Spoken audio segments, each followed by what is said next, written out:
અધ્યાય 9. મોહિની સ્વરૂપે દૈત્યોને ઠગીને દેવોને અમૃત પાયું. શ્રી શુકવાચ તે અન્યોન્ય તો અસુરાહ પાત્રમ હરમ તત્સ્યક્ત સૌ હૃદયાઃ ક્ષિપંતો દસ્યુ ધર્માણ આયાંતિ દુદ્રશુ સ્ત્રિયમ. અધ્યાય સારાર્થ દર્શન. સુખદેવજી આજ્ઞા કરે છે કે હે રાજા પરીક્ષિત, આ રાક્ષસો પરસ્પરના સદભાવ અને પ્રેમને મૂકીને એકબીજાની નિંદા કરતા હતા. ડાકુની પેઠે એકબીજાના હસ્તમાંથી અમૃતનો કલશ પડાવવા મથી રહ્યા હતા. અને ત્યાં જ આ રાક્ષસોની દ્રષ્ટિ પડી. એક સામેથી મહાન સુંદરી સ્ત્રી પ્રભુ પોતે મોહિની સ્વરૂપે આવી રહ્યા છે. આ એટલું પ્રભુનું અદ્ભુત સ્વરૂપ છે કે મહાદેવજી પણ એનાથી મોહિત થયા છે. એને જોઈને રાક્ષસો બોલે, અરે આ સુંદરી સ્ત્રીનું રૂપ કેવું છે, એનું યૌવન કેવું છે, એના રૂપની છટા કેવી ઝળકી રહી છે. અનેક વાતો કરતા કામથી પીડાયેલા મોહિનીના સ્વરૂપ પાછળ દોડ્યા. આ કમલ નયની મોહિની આગળ પૂછ્યું, અરે સુંદરી, આપ કોણ છો અને ક્યાંથી આવો છો? આપ શું કરવા ઈચ્છો છો ને કોની દીકરી છો? આપના રૂપને જોઈને અમારું મન આકુળ વ્યાકુળ થઈ ગયું છે. અમે જાણીએ છીએ કે હાલ સુધીમાં દેવતા, દૈત્ય, સિદ્ધ, ગંધર્વ, ચારણ અને લોકપાલોએ પણ તમારો સ્પર્શ કર્યો નહીં હોય, તો મનુષ્ય તો તમને કેમ સ્પર્શ કરી શકે? હે સુંદરી, વિધાતાએ અમારી ઉપર દયા કરી છે. અમારી સંપૂર્ણ ઇન્દ્રિયો અને અમારા મનને તૃપ્ત કરવા તમને અહીંયા મોકલ્યા છે. હે કામિની, આમ તો અમે બધા જ એક જ જાતિના છીએ, સર્વ રાક્ષસ જાતિના છીએ. આ અમૃત બાબત અમારી વચ્ચે ક્લેશ થવાથી ગાંઠ પડી ગઈ છે. માટે હે સુંદરી, અમારો ઝઘડો આપ મટાડો. તમે ન્યાયથી નિષ્પક્ષપાત થઈ આ અમૃતને વહેંચી આપો, જેથી અમારા લોકોમાં પછી ઝઘડો ન થાય. રાક્ષસોએ આવા પ્રકારે મોહિની સ્વરૂપ એવા પ્રભુને વિનંતી કરી છે. ત્યારે લીલાથી સ્ત્રી વેશ ધારણ કરવા વાળા ભગવાને જરાક મુસ્કરાતા મોડેથી કટાક્ષથી સર્વની સામું જોયા અને બોલ્યા. મોહિનીજી કહે છે, પ્રભુ કહે છે કે હે દૈત્ય પુત્રો, તમે કશ્યપ ઋષિના સંતાન છો અને હું ઉલટા, તમે અમારા ઉપર ન્યાયનો ભાર કેવી રીતે નાખો? હું તો એક સ્ત્રી છું. કારણ વિવેકી પુરુષ સ્વેચ્છાચારની સ્ત્રીઓને ક્યારે પણ વિશ્વાસ કરતા નથી. હે દૈત્યો, એક તો કૂતરો અને વ્યાભિચારીની સ્ત્રીઓની મિત્રતા કાયમ રહેતી નથી. આ બંનેનો નવા નવા શિકાર રોજ ખોળ્યા જ કરે છે. સુખદેવજી કહે છે કે હે પરીક્ષિત રાજા, મોહિનીની પરિહાસ ભરેલી વાણીને સાંભળીને મનમાં પૂરો વિશ્વાસ થયો કે આ અમારી ઈચ્છા પૂરી કરશે. અમૃતનો કલશ હસતા હસતા મોહિનીના હાથમાં દૈત્યોએ સોંપી દીધો. મોહિનીરૂપ ભગવાને તો ચેતવ્યા, છતાં પણ દૈત્યોએ પ્રભુને સોંપ્યો. મોહિની રૂપ ભગવાને અમૃતનો કળશ હસ્તમાં લીધો. મુસ્કરાતા મીઠે મોડે પ્રભુએ કહ્યું છે, યદિ હું ઉચિત અથવા અનુચિત જેવી રીતે અમૃત આપું એમ લેતા આપ સ્વીકારતા હોય તો જ હું અમૃત વહેંચી શકું છું. બધા જ દૈત્યો મોહિનીની મીઠી વાતોમાં આવી ગયા. પ્રભુના રહસ્યને સમજી શક્યા નહીં. બધા એક સ્વરે બોલ્યા કે અમને સ્વીકાર્ય છે. કારણ કે રાક્ષસોને સ્વપ્ન પણ ખ્યાલ ન હતો સ્વપ્નમાં કે આ તો પ્રભુનું જ કપટથી વિષ્ણુએ ધારણ કરેલું મોહિની સ્વરૂપ છે. આ પછી આ લોકો એક દિવસનો ઉપવાસ કર્યો. બધાએ સ્નાન કર્યું, ભવિષ્યથી અગ્નિમાં હવન કર્યું, ગૌ બ્રાહ્મણ અને સમસ્ત પ્રાણીઓને ઘાસ, અન્ન, ધન વગેરેથી યથાયોગ્ય દાન પુણ્ય કર્યું અને બ્રાહ્મણો દ્વારા સ્વસ્તિ વાચન કરાવ્યું. પોતપોતાની રુચિની માફક નવા નવા વસ્ત્રો ધારણ કર્યા, આભરણ ધારણ કર્યા અને કુશાસન પર બેસી ગયા. જ્યારે દેવતા અને દૈત્યો શુદ્ધ પવિત્ર થયા, પૂર્વમુખ કર્યું, પોતપોતાના આસન પર બેઠા, આ વખતે મોહિનીએ અમૃત કલશ લીધો, સભા મંડપમાં પ્રવેશ કર્યો.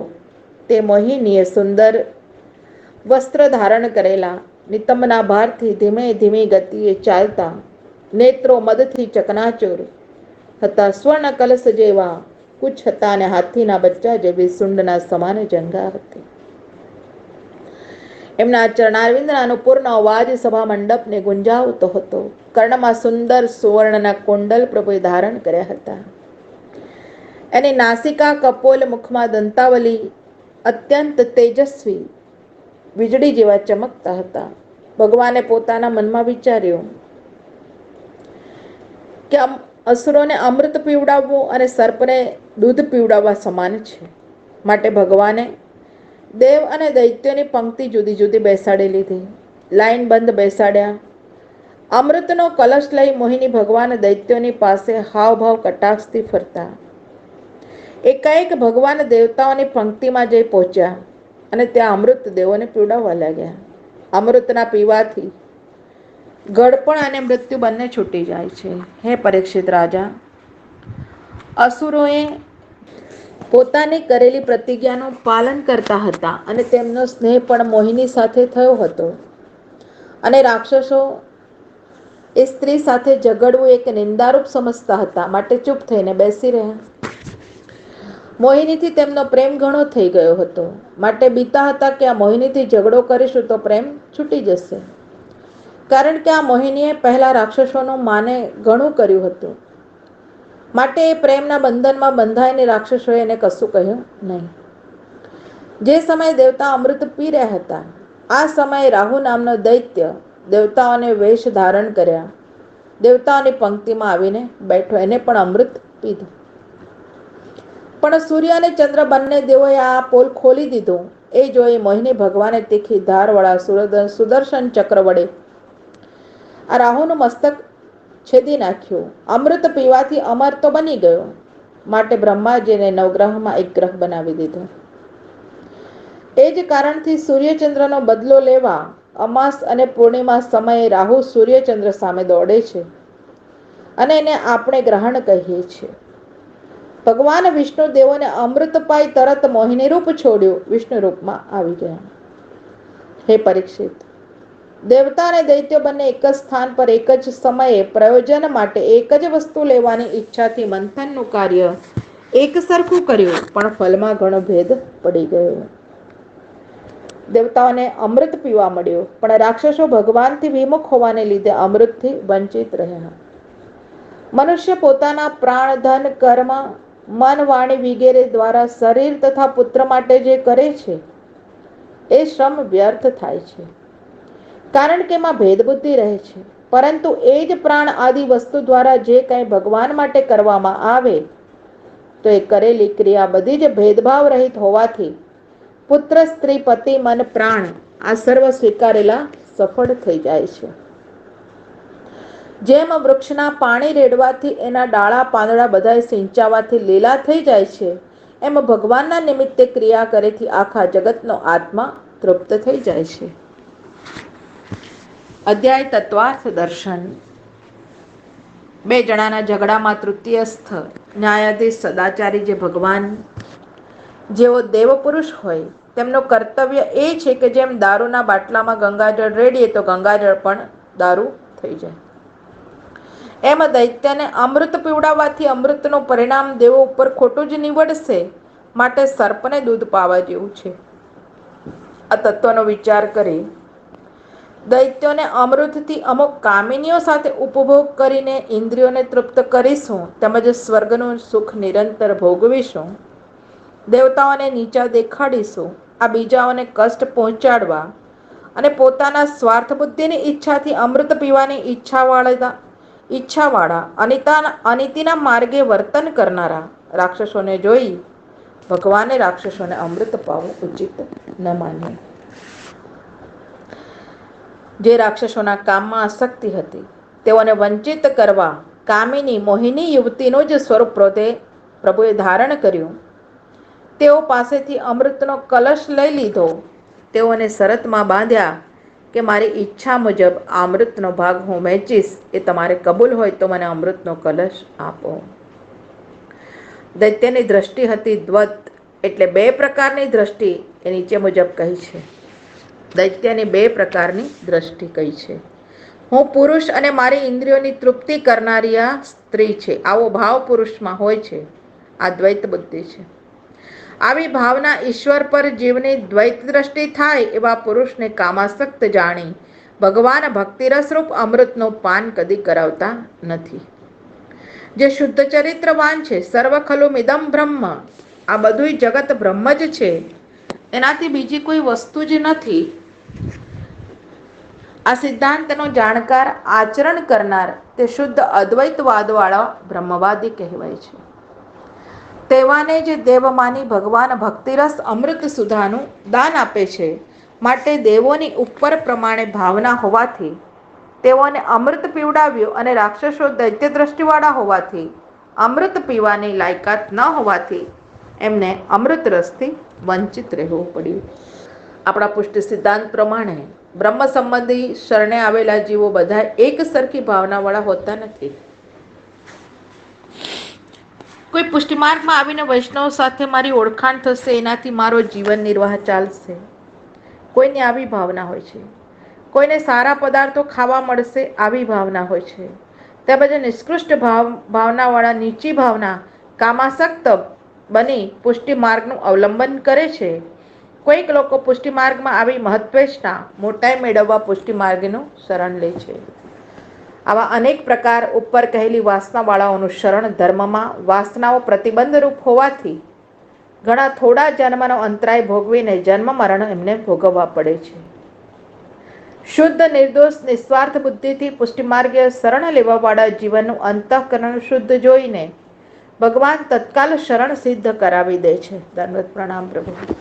જેમ કે 84 વૈષ્ણવ શ્રી મહાપ્રભુજીના અને 252 શ્રી ગુસાઈજી પ્રભુના શરણે આવેલા જીવોને શુદ્ધ અંતઃકરણ વાળા હોવાથી તત્કાલ પ્રભુથી સાક્ષાત લીલા રસમાં પ્રાપ્ત કરાવ્યા છે. માટે જ આ અધ્યાયના સિદ્ધાંતથી પુષ્ટિમાર્ગનું તત્વ એ જ સમજવાનો છે કે પુષ્ટિમાર્ગીય શરણ એ રાક્ષસો જેવી ભાવનાથી કામાસક્ત અથવા ધનથી આસક્તિથી કદાપી ન કરવું, શુદ્ધ આચરણથી, શુદ્ધ અંતઃકરણથી, નિષ્કામ ભાવથી શરણ ધર્મનો સ્વીકાર કરવો, તો જ પુષ્ટિફળની પ્રાપ્તિ જીવને પ્રાપ્ત થઈ શકે છે. આમાં સ્પષ્ટ મહાપ્રભુજીએ ઉલ્લેખ કર્યો છે. યદ્યુજ્ય તે અસુવક સુકર્મ મનોવચો બિર્દેહાત્મજાદિષુ નૃમિસ્ત દશપૃથત્વાત તૈરેવ સદ્વવતી યત્ક્રિયતે અપૃથત્વા ત્વાસ્વર્વ શતદ્વવતી મૂલની શેચ નયત. ઇતિ શ્રીમદ્ભાગવત મહાપુરાણ અષ્ટમ સ્કંદ વિશે અધ્યાય 9 શ્રી વલ્લભ કૃપા ગુરુ કૃપા ગોવિંદ કૃપા તે ચાપ્યા. બધા જ લોકો સર્વ દેવમય, સર્વ નિયામક, સર્વ યજ્ઞ ભોગતા આપશ્રીને જ પૂજે છે. જે લોકો અન્ય દેવતાના ભક્તો છે એ પણ અન્ય બુદ્ધિવાળાઓ પણ આપને જ ભજે છે. આમ શ્રદ્ધાળુઓનું અવિધિપૂર્વકનું પૂજન છે એ જ્ઞાનજનક થતું નથી, સંસારમાં જ સ્થિતિ કરાવે છે. જેમ પર્વતમાંથી નીકળેલી વરસાદના પૂરવાળી નદીઓ સર્વ તરફથી સમુદ્રમાં પ્રવેશ કરે છે, એમ આ બધી જ ગતિઓ અંતે સાક્ષાત કે પરંપરાથી પણ આપનામાં જ એટલે શ્રી કૃષ્ણમાં જ પ્રવેશે છે. નદી જેવા જીવ સમૂહો વિધિ કે અવિધિપૂર્વક ભગવાનને ભજનારાઓ અંતે તો એક કે કરોડો જન્મે પણ ભગવત સાયુજ્ય પ્રાપ્ત કરે છે. ये अप्यन्य देवता भक्ता, ગીતાજીમાં આવું કહ્યું છે. મહાભારતમાં શ્રી વિષ્ણુ સહસ્ત્રનામ સ્ત્રોત્રમાં પણ સ્પષ્ટ કહ્યું છે કે આકાશાત પતિતમ તોયમ યથા ગચ્છતિ સાગરમ સર્વદેવ નમસ્કારઃ કેશવમ પ્રતિ ગચ્છતિ.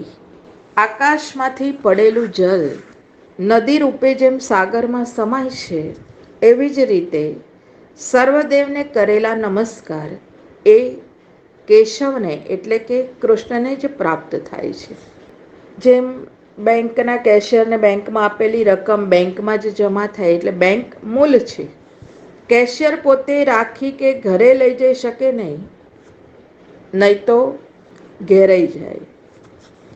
એવી રીતે બધા જ દેવતાઓને પોતાને મળેલા નમસ્કાર એ સર્વ આ દેવતાઓ મૂળ ભગવાન એવા શ્રી કૃષ્ણને પહોંચાડે છે, પોતાની પાસે રાખતા નથી. આ મૂળ રૂપ ભગવાન છે કેશવ. ક બ્રહ્મા અને ઈશ એટલે શંકર. આ બંનેના રજોગુણ તમોગુણ હોવા છતાં પણ બંનેને પણ વમ એટલે સુખ દે તે જ કેશવ છે. નારાયણ પરાવેદા દેવા નારાયણાંગજાહ. શ્રીમદ ભાગવતજી બીજો સ્કંદ 5મો અધ્યાય 15મો શ્લોક. ભગવાનના નિશ્વાસમાંથી પ્રગટ થયેલા અને પુનઃ ભગવાનમાં જ પ્રવેશનારા વેદોનું તાત્પર્ય પણ નારાયણ કૃષ્ણ જ છે. એ નિર્વિવાદ છે. શબ્દ અર્થ અને અભિધાનથી વેદો ભગવદ પર છે. દેવો નારાયણના શ્રીઅંગમાંથી ઉત્પન્ન થયેલા છે. પુરુષો હ વૈ નારાયણો અકામયત. નારાયણોપનિષત. પુરુષ રૂપ નારાયણ પુરુષોત્તમ કૃષ્ણનો જ અવતાર છે. આમ સર્વના મૂળ રૂપ કેવલ શ્રી કૃષ્ણ જ છે. એટલે સર્વદા સર્વભાવેન ભજનીયો વ્રજાધિપ. શ્રી મહાપ્રભુજીનું આ કથન છે કે સર્વભાવે પ્રભુને ભજો. મૂળરૂપ શ્રી કૃષ્ણના સેવનથી જ સર્વતૃપ્તિ છે. સર્વ મૂળરૂપ કૃષ્ણને પ્રેમથી સેવનારને અન્ય દેવી દેવતાને ભજવા પડતા નથી. મૂળનું સિંચન થાય એટલે સર્વ વૃક્ષનું સિંચન થાય. ડાળખા પાંદડા પત્ર પુષ્પ ફલ સર્વનું સિંચન થઈ જાય છે. પણ મૂળ કોણ? શ્રી કૃષ્ણ. શ્રી કૃષ્ણનું ભજન. યથા તરોર્મૂલ નિષેચનેન તૃપ્યંતી તસ્કંદ ભુજોપશાખાઃ પ્રાણોપહારાચ્ચ યથેન્દ્રિયાણામ તથૈવ સર્વાર્હણમચ્યુતે જ્યાં. શ્રીમદ ભાગવતજી ચતુર્થ સ્કંદ 31મો અધ્યાય 14મો શ્લોક. જેમ વૃક્ષના મૂળમાં સિંચન કરવાથી એના થડ ડાળીઓ તૃપ્ત થઈ જાય, જેમ પ્રાણના પોષણથી ઇન્દ્રિયો પુષ્ટ થાય છે, એવી જ રીતે અચ્યુત શ્રી કૃષ્ણ ભગવાનનું પૂજન સર્વ દેવી દેવતાઓનું પૂજન રૂપ છે.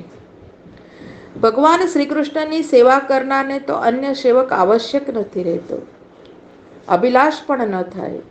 લીલા કરવાની ભગવાનની ઈચ્છાથી જ જડ પદાર્થો ભગવાનના સદંશથી પ્રગટ થાય છે અને જેઓ ચિદંશમાં પ્રગટે છે, અંતર્યામીઓ આનંદાંશમાંથી પ્રગટ થાય છે.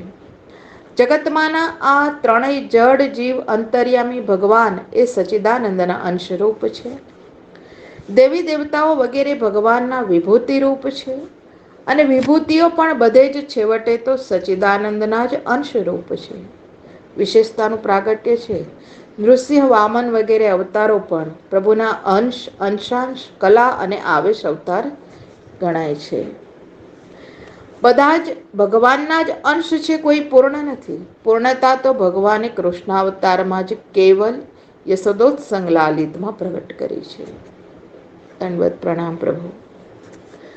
ભગવાન શ્રી કૃષ્ણ જે પૂર્ણ છે અને એ સર્વ વિશ્વ અને અવતારોના મૂળરૂપ અવતારી છે. કોઈ અધિષ્ઠાનની અપેક્ષા વગર પ્રભુ શુદ્ધ છે. ભગવાન સ્વયં ભક્તો માટે પ્રગટ થાય છે અને એ સ્વયં જ પૂર્ણાનંદ છે, પૂર્ણ છે. પૂર્ણ પૂર્ણાનંદ કેવલ ભગવાન શ્રી કૃષ્ણ છે. એ જ સર્વના મૂળરૂપ છે. સર્વ મૂળરૂપ શ્રી કૃષ્ણના સેવનથી જ સર્વ તૃપ્તિ સુલભ થાય છે. અનન્ય ભજન તો સ્વયં ભગવાને ગીતાજીમાં કહેલું છે. ગીતાજી તો પ્રત્યેક શ્રદ્ધાળુને પ્રમાણ છે. તેમાં અનેક વાર સ્પષ્ટ રીતે સ્વયં ભગવાન શ્રી કૃષ્ણએ પોતાનું અનન્ય ભજન કરવાનું આગ્રહપૂર્વક કહ્યું છે. અન્ય દેવી દેવતા મંત્ર વગેરેને ન ભજતા કેવલ શ્રી કૃષ્ણનું જ ભજન અનન્ય ભજન છે. અનન્યાશ્ચિંતયંતો મામ અનન્ય ચેતામ સતતમ ભક્ત્યા ત્વનન્યયા શક્ય વગેરે પ્રસિદ્ધ છે. બધું જ ભગવદ રૂપ હોવા છતાં ભગવદ રૂપે સર્વ અનુભવાતું નથી. સર્વમાં કૃષ્ણ હોવાથી સર્વ કાંઈ કૃષ્ણ નથી. કૃષ્ણ જ કૃષ્ણ છે. અન્ય વસ્તુ વ્યક્તિ રૂપે અનુભવાય છે અને તેથી ત્યાં સુધી એવા અન્ય લાગતા રૂપોને ન ભજતા મૂળ રૂપને જ ભજવું. બ્રહ્મ પરમાત્મા ભગવાન શ્રી કૃષ્ણ શ્રી મહાપ્રભુજીનું સંમત તત્વજ્ઞાન શુદ્ધાદ્વૈત એક નજરે સાકાર બ્રહ્મવાદ. આ ભગવાન શ્રી કૃષ્ણ જ જિજ્ઞાસ્ય છે. ભગવાન શ્રી કૃષ્ણ જ પરમ તત્વ છે, મૂળ તત્વ છે, પરમ અંશી છે, અવતારી છે. કેવલ કેવલ કેવલ શ્રી કૃષ્ણ. યશોદોત્સંગ લાલિત શ્રી ગોપીજન વલ્લભની વાત કરી છે. સર્વ કાંઈ ભગવદ રૂપ હોય પણ ભગવાન નથી. ભગવાન જ ભગવાન છે. કૃષ્ણ જ કૃષ્ણ છે. મહાપ્રભુજીએ પણ કૃષ્ણનું જ જિજ્ઞાસ્ય તત્વ કહ્યું છે. ભગવાન શ્રી કૃષ્ણ જ જિજ્ઞાસ્ય છે, તત્વ છે. વદંતી તતત્વ વિદસ્તત્વમ યજજ્ઞાનમ અદ્વયમ બ્રહ્મેતિ પરમાત્મેતિ ભગવાનિતિ શબ્દ્યતે. શ્રીમદ ભાગવતજીનો પ્રથમ સ્કંદ, બીજો અધ્યાય, 11મો શ્લોક.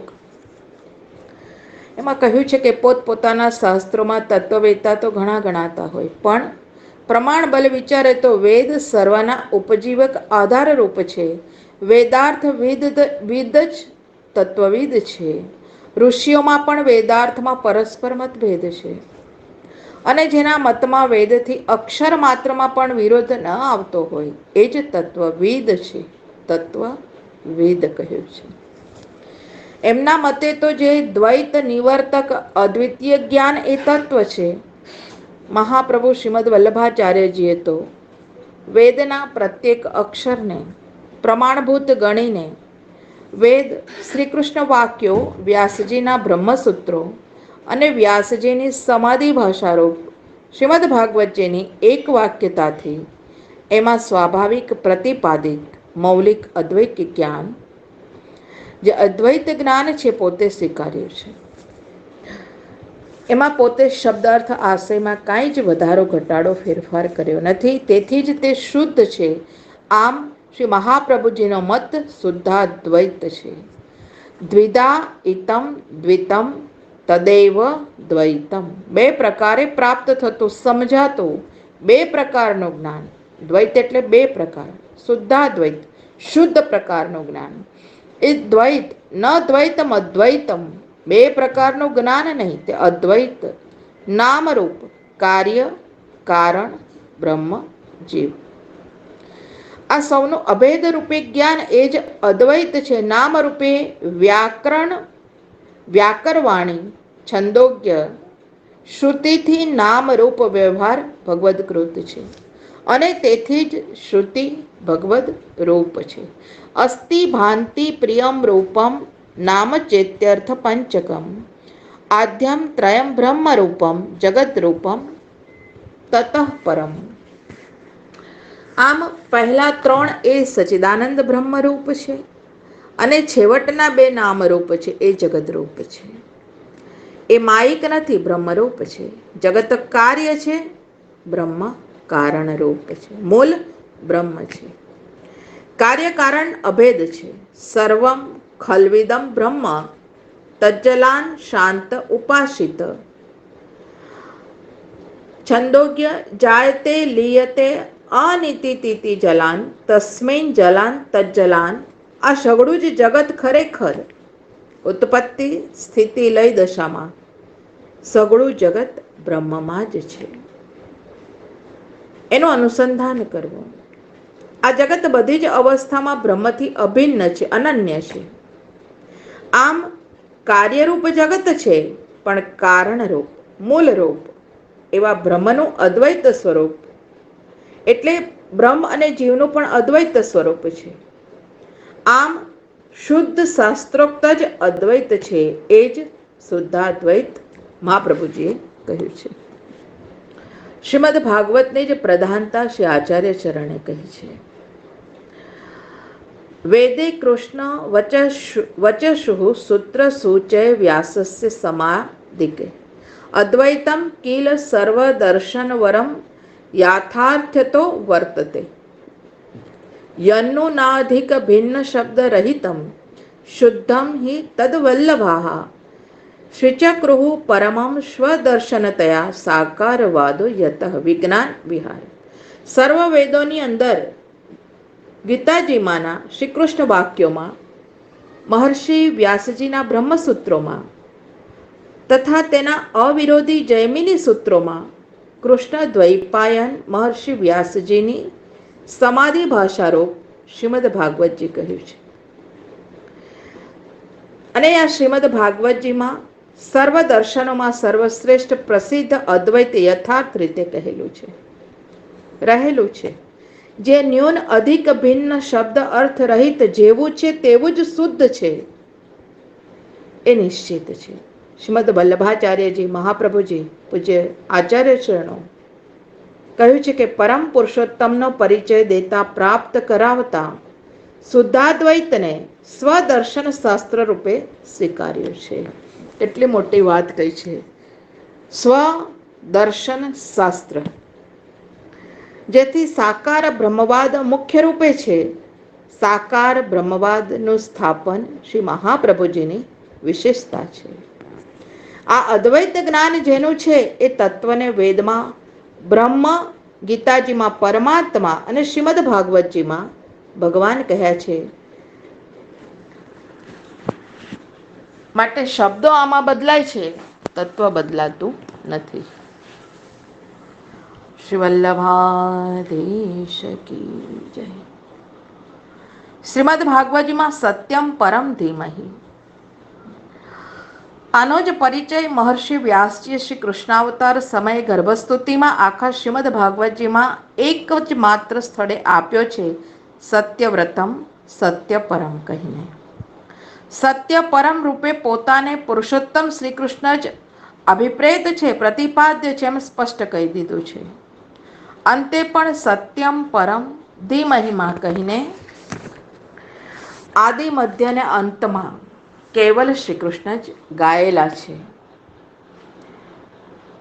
વેદ વિભાગ, મહાભારત, બ્રહ્મસૂત્રાદિના પ્રણયન પછી પણ વ્યાસજી જ્યારે ખિન્ન હતા, નારદજી દ્વારા ભગવાનને એમને પ્રાદેશ મળ્યો. ભક્તિયોગ સમાધિથી ભગવદ્ લીલાનું સ્મરણ કર્યું અને સમાધિમાં જ ભગવદ્ લીલાના દર્શન કર્યા, લીલાનો અનુક્રમ કર્યો અને એ લીલાનું પ્રતિપાદન કરવાના શબ્દો પણ વ્યાસજીને નારદજી દ્વારા સમાધિમાં જ પ્રાપ્ત થયા. સમાધિ ભાષામાં શ્રીમદ ભાગવતજી પ્રગટ કર્યું છે. પરમત અને લૌકિક ભાષા પણ એમાં યથાયોગ્ય વણાઈ ગઈ છે અને બંને સમાધિ ભાષાને સાનુકૂળ હોય તો પ્રમાણ છે, નહીં તો બોલનારના અભિપ્રાય પૂરતી જ પ્રમાણ છે.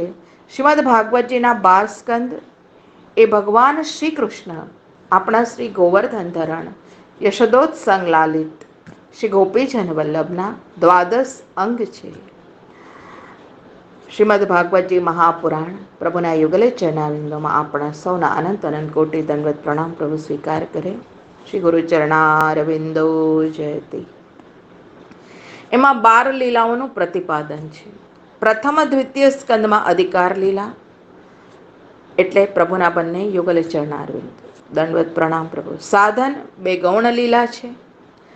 ત્રીજાથી 12મા સ્કંદમાં ક્રમશઃ સર્ગ, વિસર્ગ, સ્થાન, પોષણ, ઉત્તિ લીલા, મન્વંતર લીલા, ઈશાનો કથા લીલા, નિરોધ લીલા, મુક્તે લીલા અને આશ્રય લીલાઓનું ગાન કર્યું છે.